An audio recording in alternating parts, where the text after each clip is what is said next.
Welcome back to the Competitive Talk presented by Loud Creative Works. Today we're going to have special guest Zack Granite of the Texas Rangers. He's formerly played in the MLB with the Minnesota Twins, native of Staten Island, and he went to college at Seton Hall University. So we're going to give him a call right now, and we're going to talk baseball, what he's up to now. He's in AAA for the Rangers, and just a little bit about him. So here we go. Hey, how are you? Hey, what's up, Kyle? Good, how are you? Good, man. Good. So we're just on the podcast right now, and I guess we'll get going. Okay. Awesome. Yeah. So you went to Seton Hall University. Can you just tell us a little bit about why you chose the college? A little bit about your time there. Well, I know I wanted to stay close to home, being from Staten Island, and I was looking at three schools: St. John's, Rutgers, and Seton Hall. Okay. And for whatever reason, I really wanted to go to Rutgers, but they took another outfielder over me, and I wanted to go to St. John's after that, and they had a ton of outfielders, and it just so happened I went to a workout with Seton Hall, and I did really well, and I was like, well, it looks like I belong here because I'm going to be going here. So it just kind of happened. I obviously wanted to play competitive baseball, and Big East is good. So being close to home was something I wanted as well. Definitely, yeah, because, I go there now, and I just didn't know if you had anything particular, the coaching staff, training staff, you knew anyone else on the team. So it's just interesting how, it kind of just happened like that. Yeah, it is kind of crazy, but it's just things like that just work out. You just kind of got to let it play out. So it works out. Definitely. It worked out for me, so. Yeah. So, I noticed every your first season at Seton Hall, you played every game. Was there a tough transition going there? Obviously you played extremely well, but did you have any growing pains? Yes and no. There was, to get used to it, you're facing guys that are starting to throw really hard.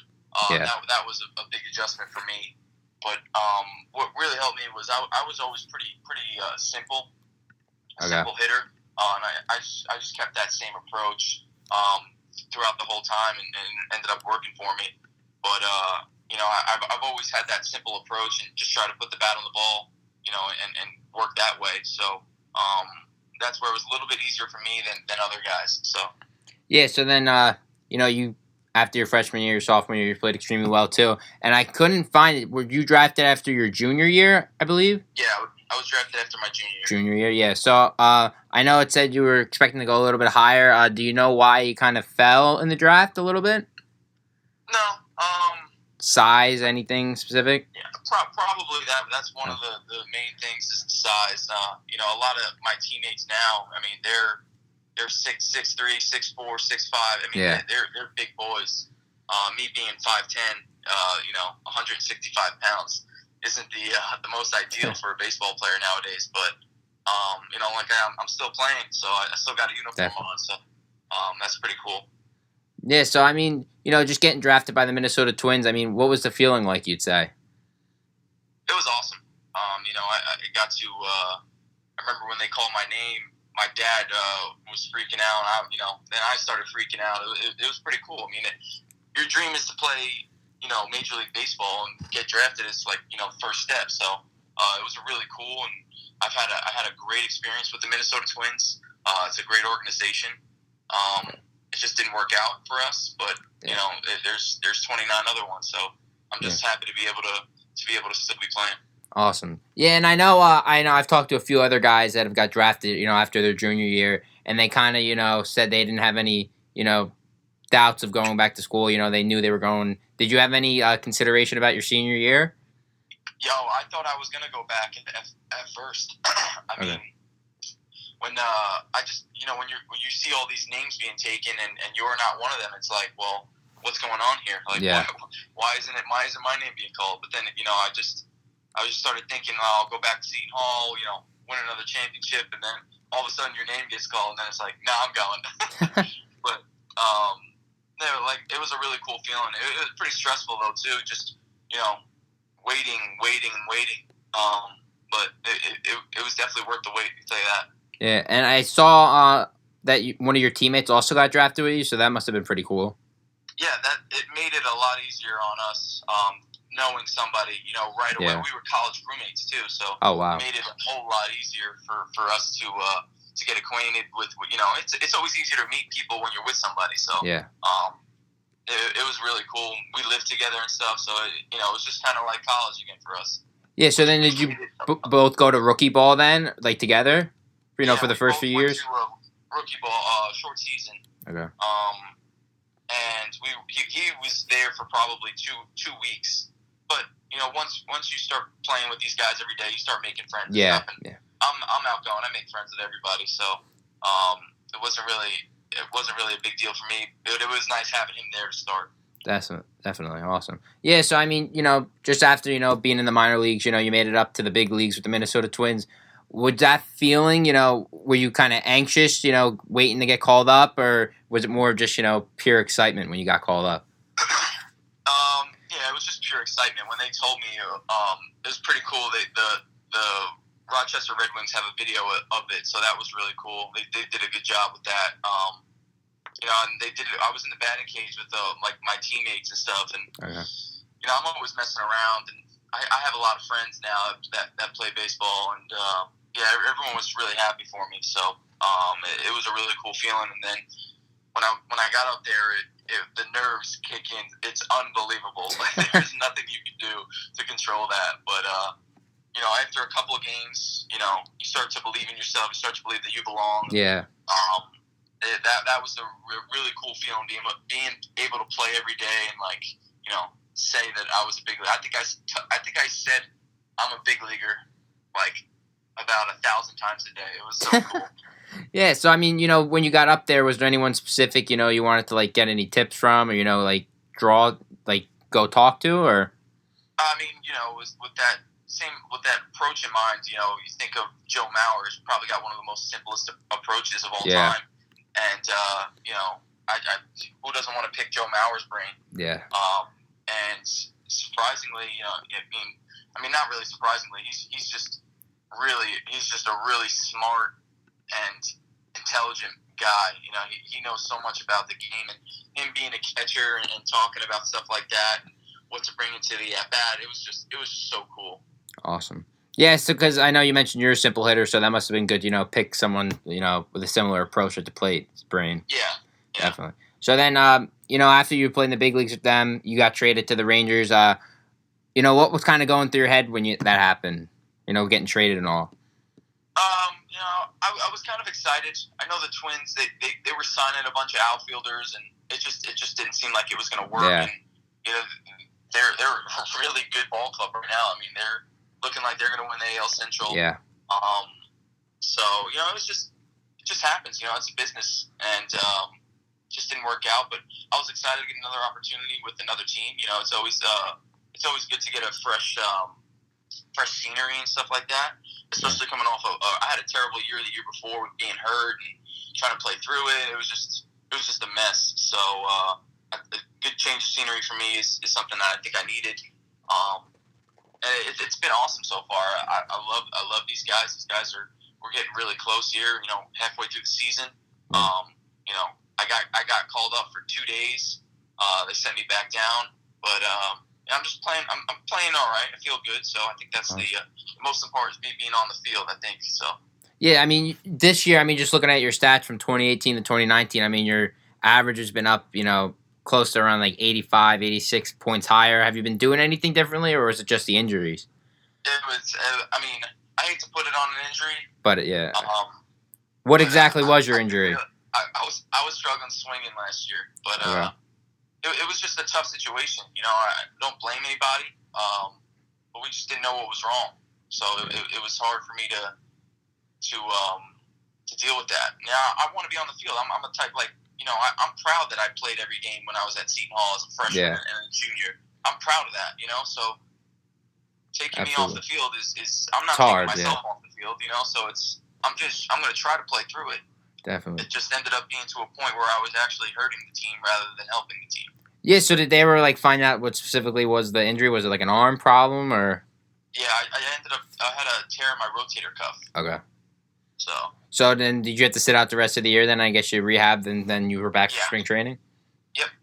All right. Yeah, I mean, just over being in the minor leagues, I've talked to a few other guys, and you talk to them, and you say there's a little bit of a difference between rookie and then A and then double A.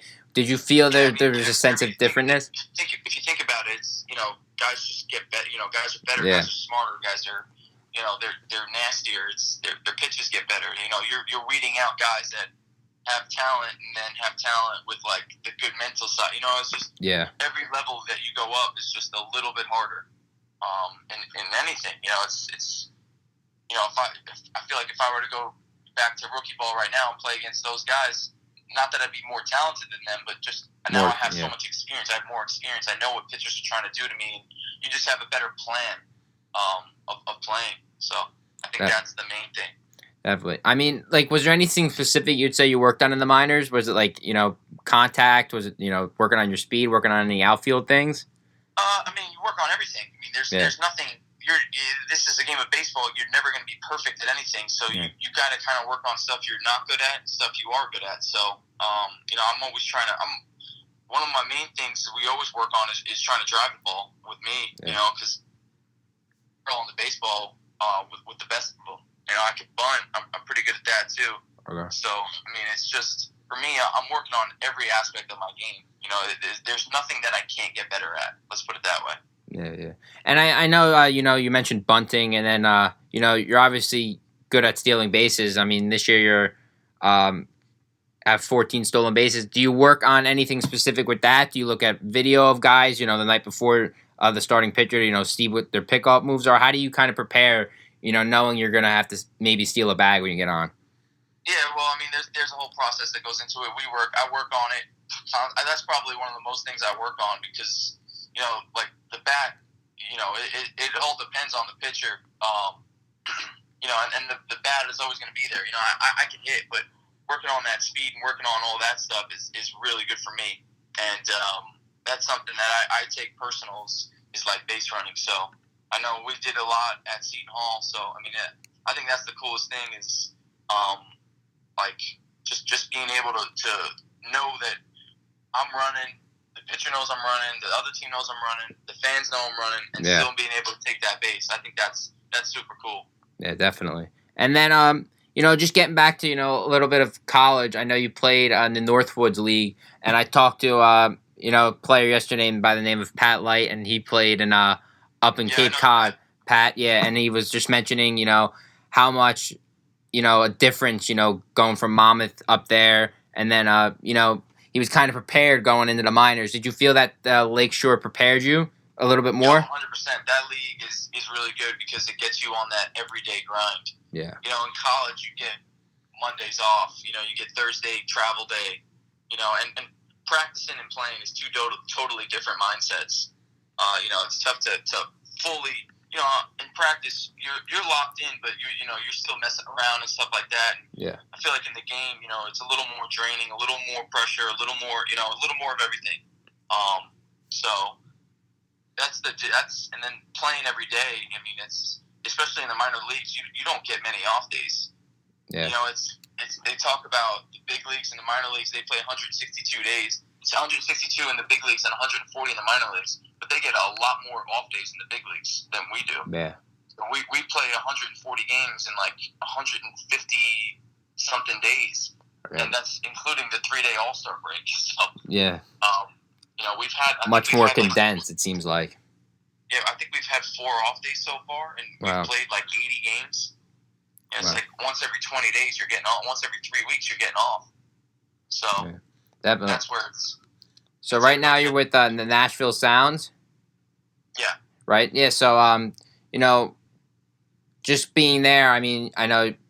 Have you felt anything different? Going back from the majors to the minors. Do you feel that going back afterwards, kind of helped you? Like you mentioned before, going from, if you went from AAA to the rookie ball, you feel you have a better sense of the game. Do you feel that you have a better sense right now?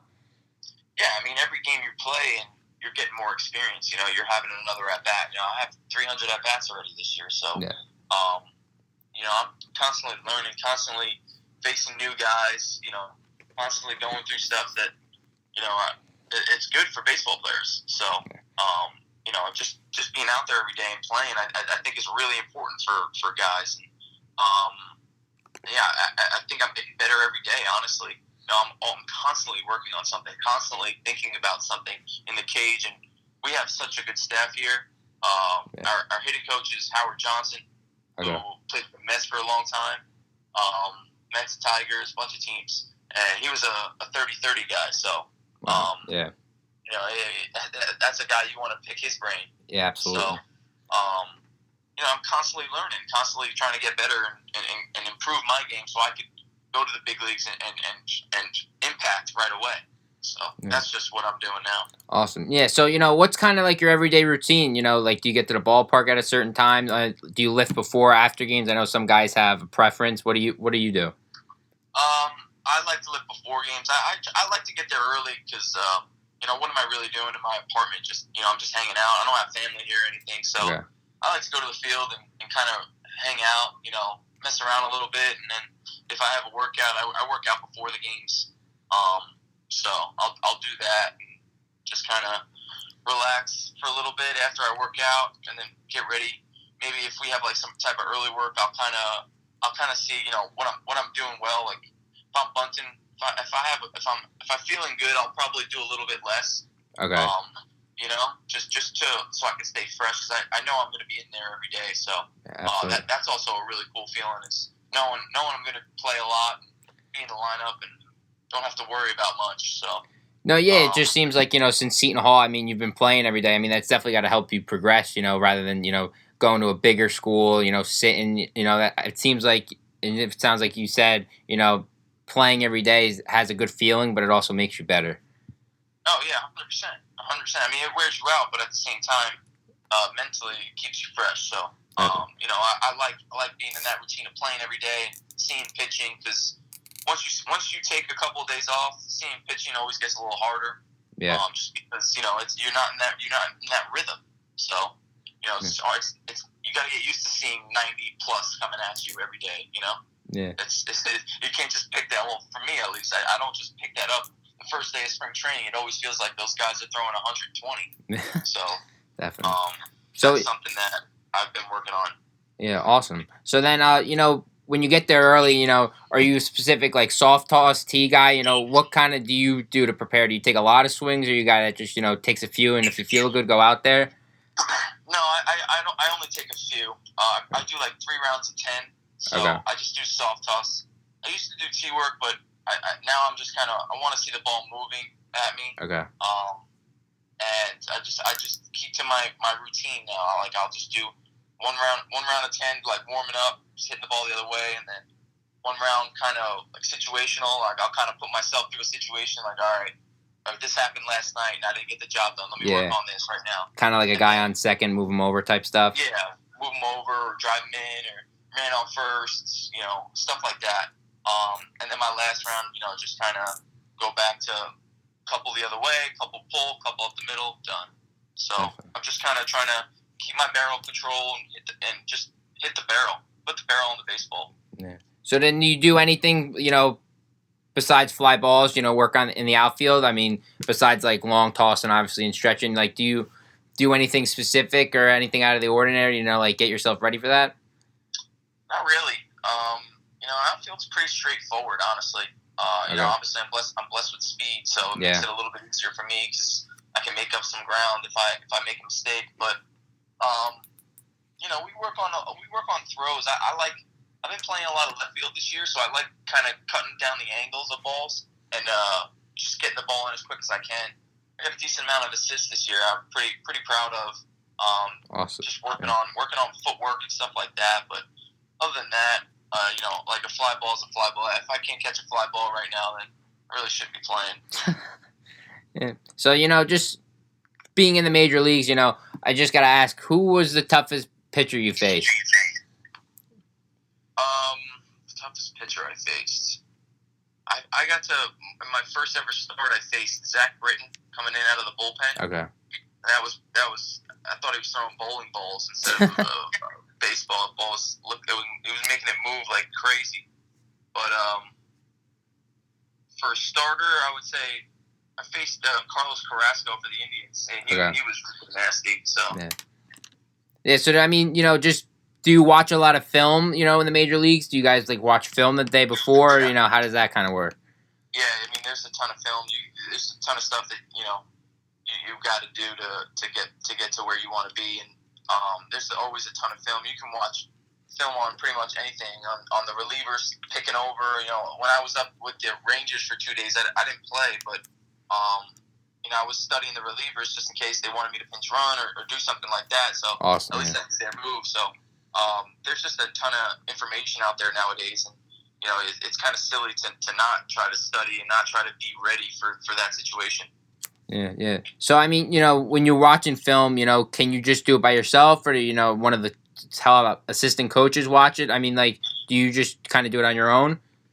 The coaches kind of help you out.